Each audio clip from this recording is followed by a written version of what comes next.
여러분, 돈 빌려주고 받으러 간 적 있으십니까? 오늘 들려드릴 이야기는요, 한 선비가 쌀 5가마니 값어치를 과부에게 빌려줬다가 겪은 기막힌 사연입니다. 돈 받으러 갔다가 술상을 받고 술상을 받았다가 혼인 이야기가 나오고 급기야 집에서는 쫓겨나고, 아이고, 이 양반 정말 기가 막히게도 당했습니다. 착하게 살면 복 받는다더니 글쎄 이 선비는 착하게 살았다가 혼쭐이 났거든요. 자, 그럼 조선시대 한양 근처 마을에서 벌어진 이 황당무계한 사건 지금부터 시작합니다.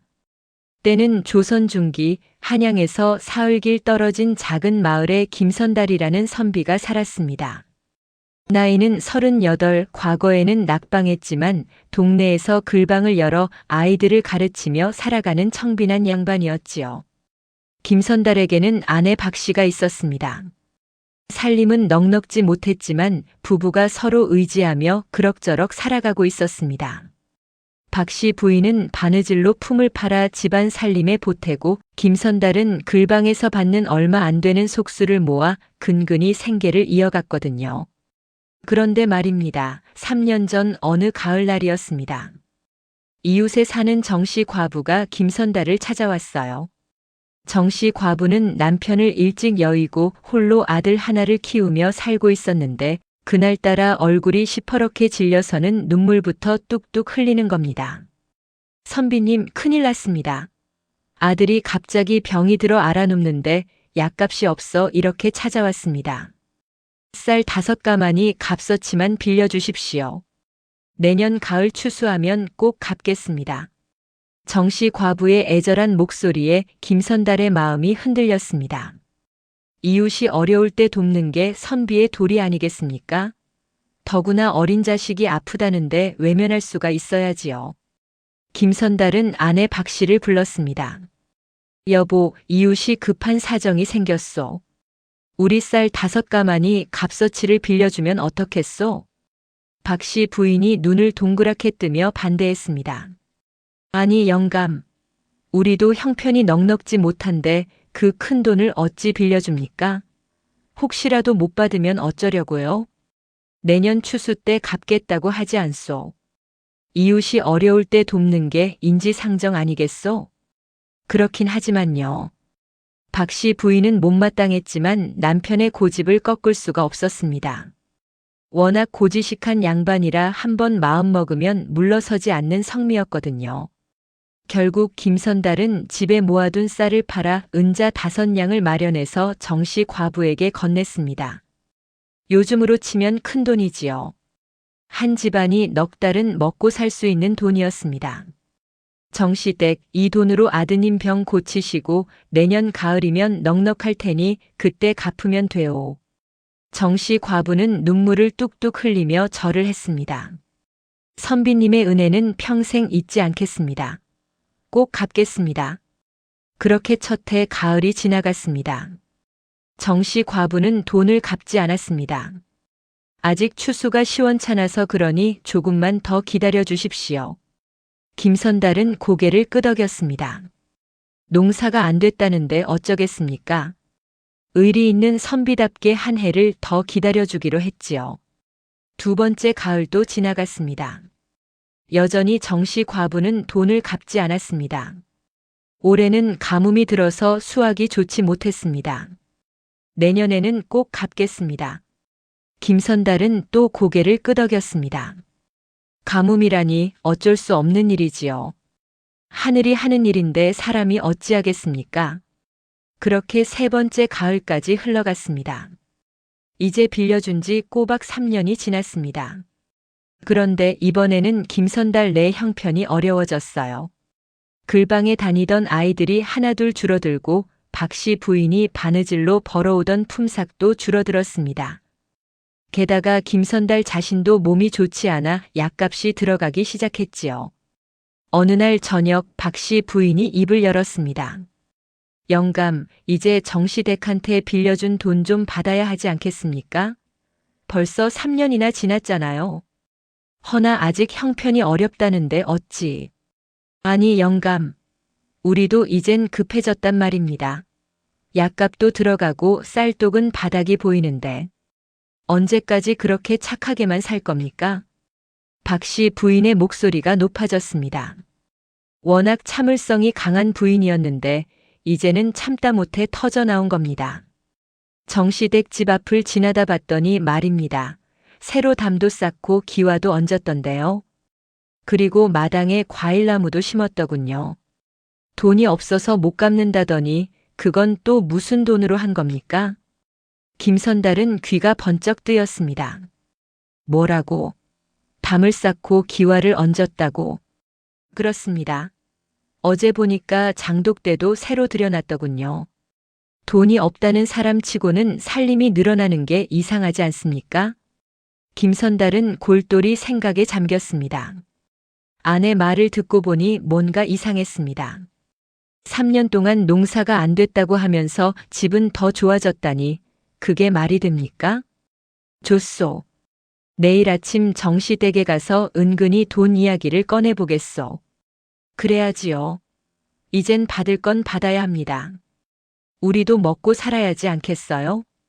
박 씨 부인의 말이 끝나자마자 밖에서 요란한 소리가 들렸습니다.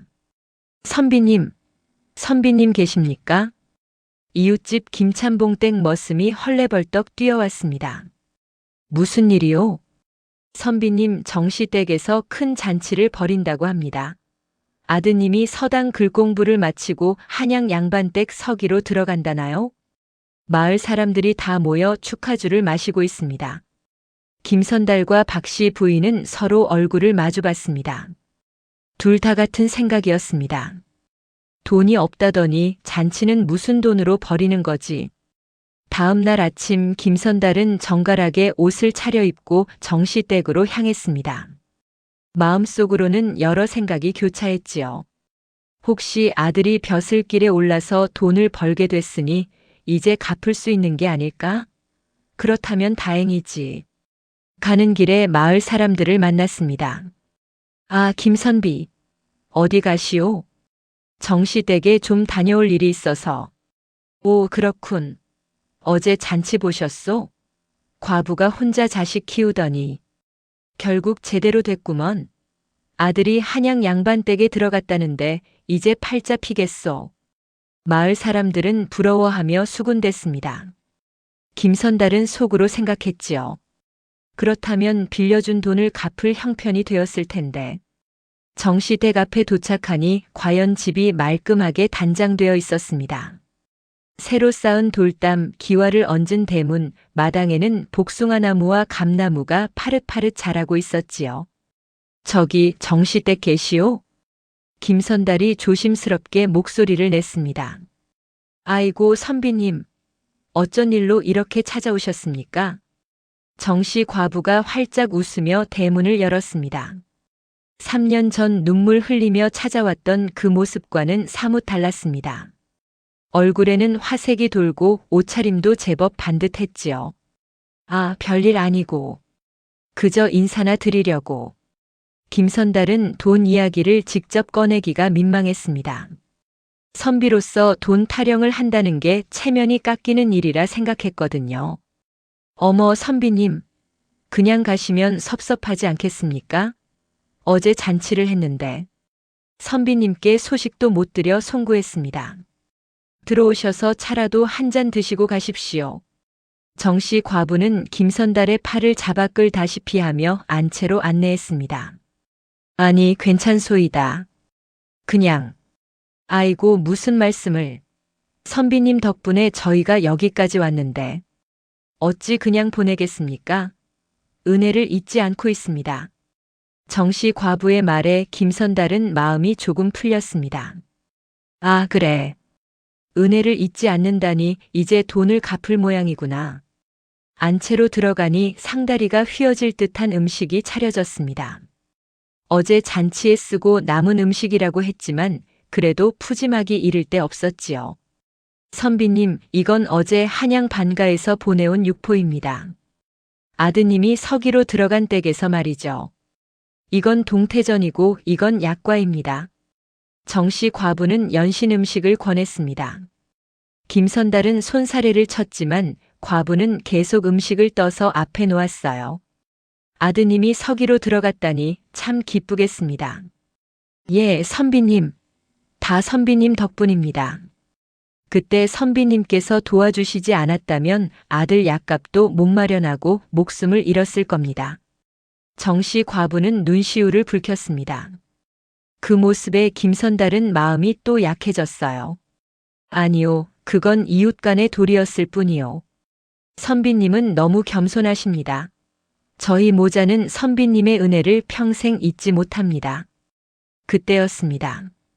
정씨 과부가 안방에서 술병을 하나 들고 나왔습니다. 선비님, 이게 좋은 약주인데요. 한 잔만 드시고 가십시오. 몸에도 좋습니다.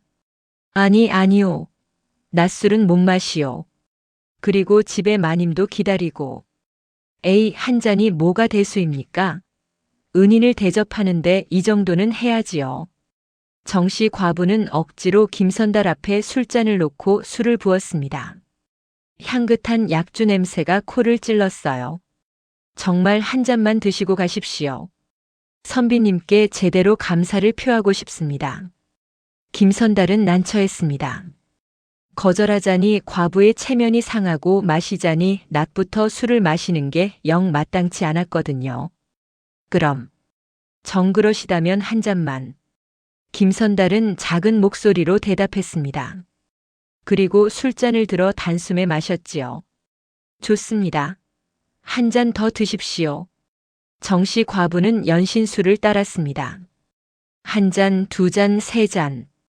어느새 김선달은 술이 거나하게 취했습니다. 평소에 술을 거의 마시지 않던 터라 약주가 빠르게 퍼졌어요. 정씨 과부는 계속해서 술과 안주를 권했고 김선달은 거절하지 못하고 받아 마셨습니다. 선비님 정말 고맙습니다. 선비님 같은 어른이 이 동네에 계셔서 저희가 살아갑니다. 아니요. 그게 아니고. 김선달의 혓바닥이 꼬이기 시작했습니다. 머리가 핑핑 돌고 눈앞이 흐릿해졌어요. 선비님 괜찮으십니까? 안색이 안 좋으신데.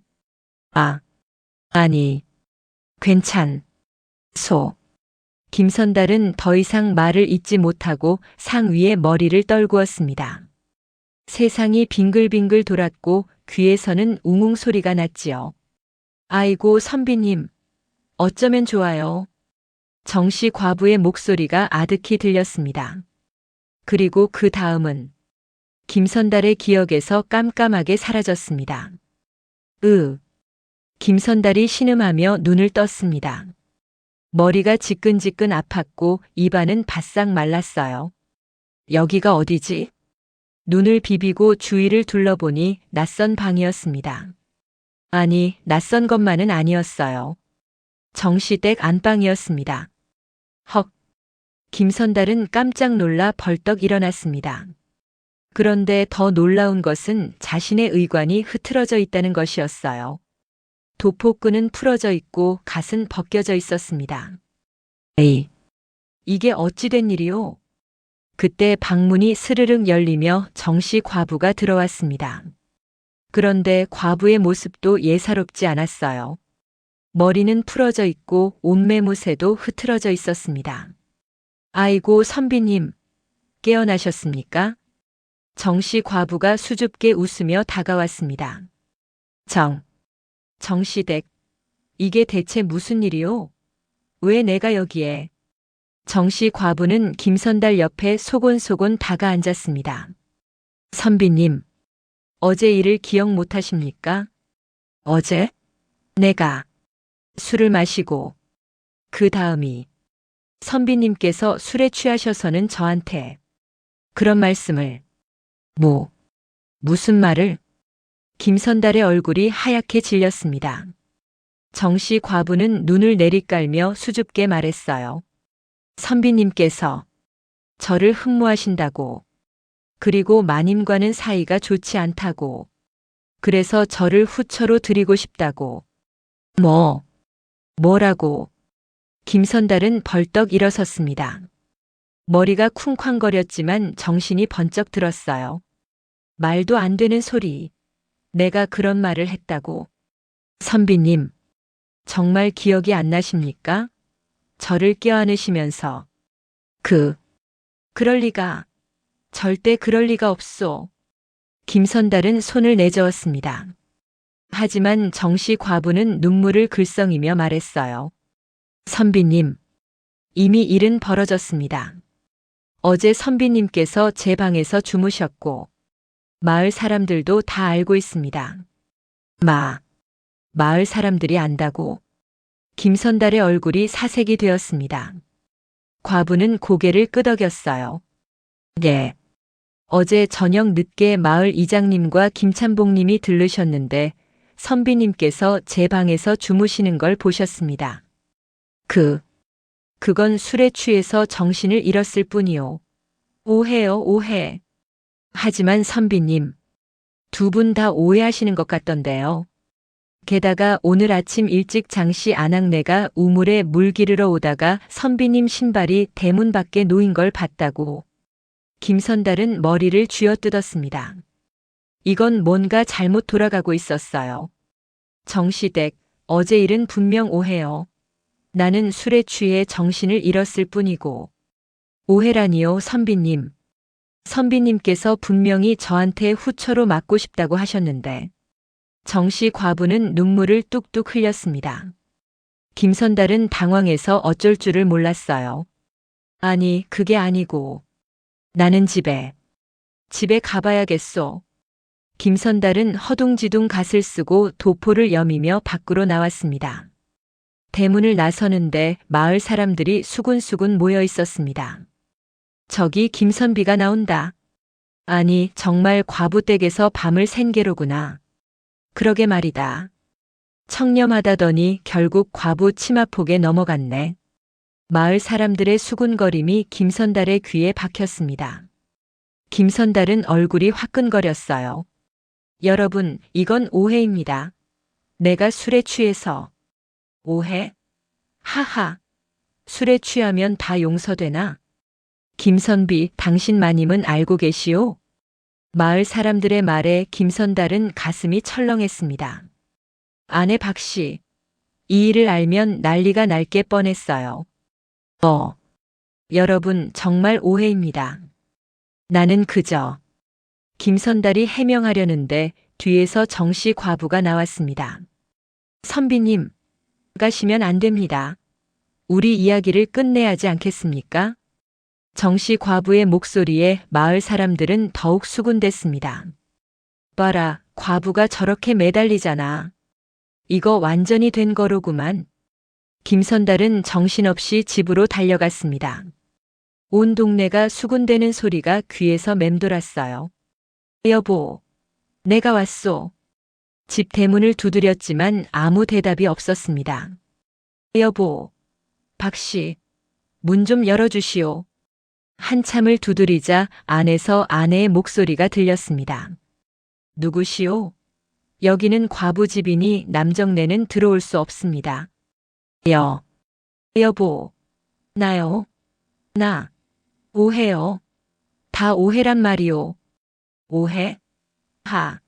온 동네 사람들이 다 보고 안다는데. 무슨 오해란 말이오? 당신이 정씨 댁에서 밤을 샌 게 오해란 말이오? 박씨 부인의 목소리가 떨렸습니다. 화가 나서 떨리는 건지 슬퍼서 떨리는 건지 알 수 없었어요. 아니, 그건 내가 술에 취해서 정신을 잃었을 뿐이오. 정말 아무 일도 없었소. 아무 일도 없었으면 어찌 그 집 안방에서 주무셨단 말이오? 도대체 나를 바보로 아시오? 박씨 부인의 목소리가 점점 높아졌습니다. 여보, 제발 문 좀 열어주시오. 밖에서 이러면 체면이. 체면? 이미 체면은 다 버리셨잖아요. 돈 받으러 갔다가 과부한테 넘어가신 양반이 무슨 체면이요? 대문 너머로 바가지가 날아왔습니다. 김선달은 황급히 몸을 피했어요.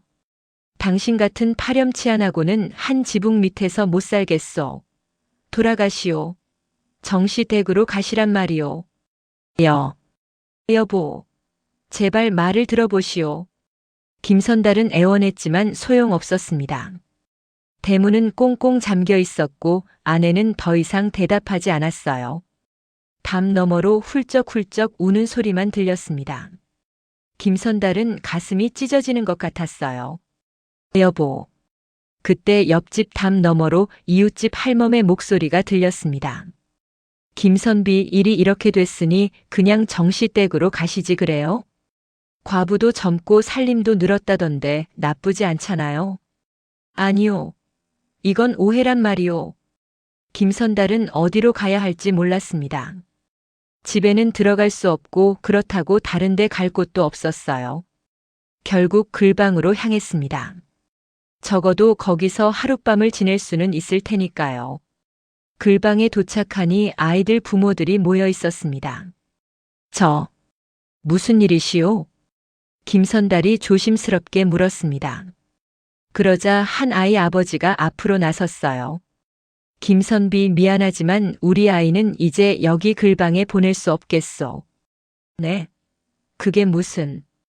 다른 부모님들도 같은 생각이요. 도덕적으로 문제가 있는 선비한테 아이들을 맡길 수는 없지 않겠소? 다른 부모들도 고개를 끄덕였습니다. 김선달은 청천벽력 같았어요. 여러분, 이건 정말 오해입니다. 나는 오해든 아니든 소문이 이렇게 퍼진 마당에 어찌하겠소? 마을 사람들 눈도 있고 부모들은 하나둘 자리를 떴습니다. 김선달은 그 자리에 주저앉았어요. 글방 수입마저 끊기면 이제 뭘 먹고 살란 말입니까? 그날 저녁 김선달은 글방 한 구석에서 잠을 청하려 했습니다. 배도 고팠지만 밥 먹을 생각이 나지 않았어요. 그런데 문을 두드리는 소리가 들렸습니다. 선비님 계십니까? 정씨 과부의 목소리였습니다. 김선달은 문을 열지 않았어요. 선비님, 제가 저녁을 해왔습니다. 문 좀 열어주세요. 가시오.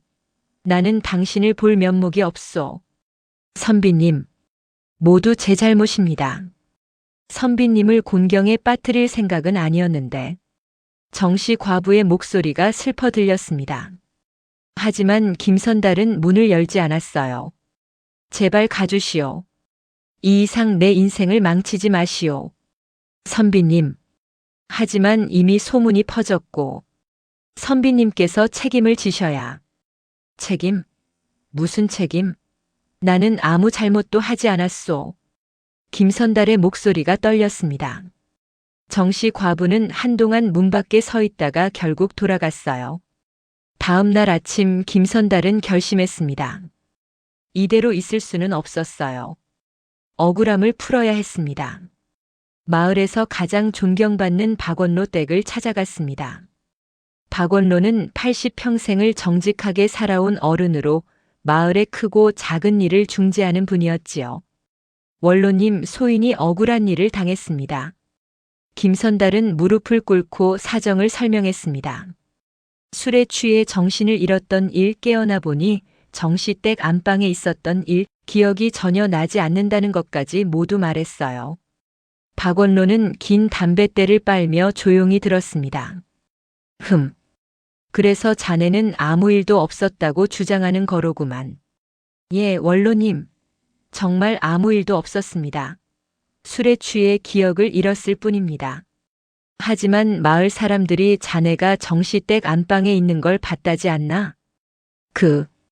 그건. 김선달은 말문이 막혔습니다. 박원로는 한숨을 길게 내쉬었습니다. 김선비, 자네 말이 맞다 치세. 술에 취해 정신을 잃었고 아무 일도 없었다고 치자고. 하지만 과부댁 안방에서 밤을 샌 건 사실 아닌가? 그건. 선비라는 자가 몸가짐을 조심해야지 어찌 과부 집에서 술을 마셔 정신을 잃을 수가 있나? 그것부터가 경솔한 행동이었네. 박원로의 말에 김선달은 고개를 숙였습니다. 원로의 말이 틀린 건 아니었어요. 더구나 정씨 댁은 자네한테 은혜를 입었다며 계속 자네를 찾아다니고 있지 않나? 마을 사람들 눈에는 이미 두 사람이 정을 통한 것으로 보인다네. 원로님, 정말 억울합니다. 억울하다 한들 어찌하겠나? 이미 소문이 퍼졌고 자네 마님도 화가 나셨는데 박원로는 담뱃대를 탁 치며 말했습니다. 내가 이장과 상의해서 마을 회의를 열어보겠네. 그때 정시댁도 불러서 사실을 확인해 보세. 사흘 후 마을 회의가 열렸습니다. 마을 사람들이 모두 모였고 김선달과 정씨 과부도 나왔어요. 박원로가 중앙에 앉아 말문을 열었습니다. 자, 오늘 이 자리를 연 것은 김선비와 정씨댁 사이에 일어난 일을 밝혀보자는 것이네. 먼저 정씨댁 사실대로 말해보시게. 정씨 과부가 앞으로 나왔습니다. 눈가가 붉었어요. 예, 원로님. 사실은 제가 잘못했습니다. 마을 사람들이 웅성거렸습니다. 정씨 과부는 고개를 숙이며 말을 이었어요. 선비님께 3년 전 돈을 빌렸는데 갚을 형편이 안 됐습니다. 하지만 선비님이 찾아오셔서 돈을 갚아야 할 것 같았고 그게 두려웠습니다. 그래서 박원로가 물었습니다. 그래서 선비님께 술을 드리고 일부러 방에서 주무시게 했습니다. 그리고 마을 사람들한테 소문을 냈습니다. 선비님이 저를 후처로 삼으려 한다고. 정씨 과부의 고백에 마을 사람들이 술렁였습니다. 뭐라고? 일부러 그런 거였단 말인가? 아니, 빚을 안 갚으려고 그런 수작을 부린 거야? 김선달은 눈물이 핑 돌았습니다. 역시 그랬던 거예요. 모든 게 정씨 과부의 계략이었던 겁니다. 정씨댁, 그럼 선비가 자네를 흠모한다는 말도 거짓이었단 말인가? 박원로가 엄하게 물었습니다. 예. 선비님은 술에 취해 정신을 잃으셨을 뿐 아무 말씀도 하지 않으셨습니다. 정씨 과부는 눈물을 흘리며 계속 말했어요. 제가 너무 두려웠습니다. 돈을 갚을 형편이 안 되는데 선비님이 독촉하실까봐. 그래서 이런 수를 생각해낸 겁니다. 선비님과 저 사이에 소문이 나면 선비님이 체면 때문에 돈 이야기를 못할 거라고. 어허. 박원로가 탄식했습니다. 마을 사람들도 혀를 차며 고개를 저었어요. 원로님. 김선달이 벌떡 일어섰습니다. 제 억울함을 풀어주십시오. 저는 이웃을 도운 것뿐인데 이런 일을 당했습니다. 그러게 말이네. 참으로 기가 막힌 일이로구만. 박원로는 고개를 저었습니다. 그리고 정씨 과부를 향해 말했어요. 정씨댁, 자네가 한 짓은 매우 나쁜 짓이네. 은인을 이렇게 배신하다니. 죄송합니다. 정말 죄송합니다. 정씨 과부는 땅에 머리를 조아렸습니다. 하지만 이미 엎질러진 물이었어요. 그래도 선비의 명예는 회복해줘야겠네. 마을 사람들 들으셨소? 김선비는 아무 잘못이 없소. 모두 정씨댁의 계략이었으니 앞으로 김선비를 오해하지 마시오. 박원로의 말에 마을 사람들은 고개를 끄덕였습니다. 하지만 그들의 눈빛에는 여전히 의심이 남아 있었어요. 정말 아무 일도 없었을까? 과부집 안방에서 밤을 샜는데 정말 아무 일도 없었겠어? 그럼 이제 돈 문제를 해결하세. 박원로가 정씨 과부를 향해 말했습니다. 정씨댁, 자네는 김선비한테 빌린 돈을 갚아야 하네. 예. 하지만 원로님, 정말 돈이 없습니다. 없다니? 집은 단장하고 아들 잔치는 벌이면서 무슨 소리인가? 그건 아들이 서기로 들어가면서 받은 선물금으로 한 것입니다. 그 돈도 이미 다 써버렸습니다. 정씨 과부의 말에 김선달은 기가 막혔습니다. 그럼 나는 어떻게 됩니까? 3년을 기다렸고 이런 수모까지 당했는데 돈도 못 받는단 말입니까? 선비님, 정말 죄송합니다. 시간을 주시면. 시간? 또 시간을 달라고? 이번에는 또 무슨 수작을 부릴 작정이요? 김선달의 목소리가 떨렸습니다. 박원로는 한숨을 쉬며 말했어요. 정씨댁, 자네 집 마당에 과일나무가 있지 않은가? 그걸 팔아서라도 돈을 갚아야 하네. 결국 정씨 과부는 과일나무를 팔아 은자 2냥을 마련했습니다. 하지만 원래 빌려준 돈은 5냥이었어요. 나머지는 조금씩 갚겠습니다. 정씨 과부는 눈물로 애원했습니다. 김선달은 허탈했어요. 빌려준 돈도 반밖에 못 받고 명예는 땅에 떨어지고 이게 뭔가. 박원노가 김선달을 위로했습니다. 김선비 억울하겠지만 참으시게. 나머지 돈은 천천히 받는 수밖에. 원로님, 저는. 김선달은 말을 잇지 못했습니다. 가슴이 답답했어요. 마을 회의는 그렇게 끝났습니다. 진실은 밝혀졌지만 김선달의 상처는 아물지 않았어요. 집으로 돌아가는 길 마을 사람들의 시선이 따가웠습니다. 진실을 알았다고는 하지만 여전히 수군거리는 소리가 들렸거든요. 그래도 과부 집에서 밤을 샌 건 사실이잖아. 아무리 술에 취했다지만 조심했어야지. 집 앞에 도착하니 대문이 조금 열려 있었습니다. 김선달은 조심스럽게 안으로 들어갔어요. 여보, 나요. 마루에 박씨 부인이 앉아 있었습니다. 눈이 퉁퉁 붓도록 운 흔적이 역력했어요. 여보, 미안하오. 내가. 김선달이 다가가려 하자 박씨 부인이 손을 들어 막았습니다. 마을 회의 이야기 들었습니다. 당신이 억울한 일을 당했다는 것도. 여보. 하지만 영감 당신도 잘못이 있습니다. 어찌 과부 집에서 술을 마셔 정신을 잃을 수가 있습니까? 조심했어야지요.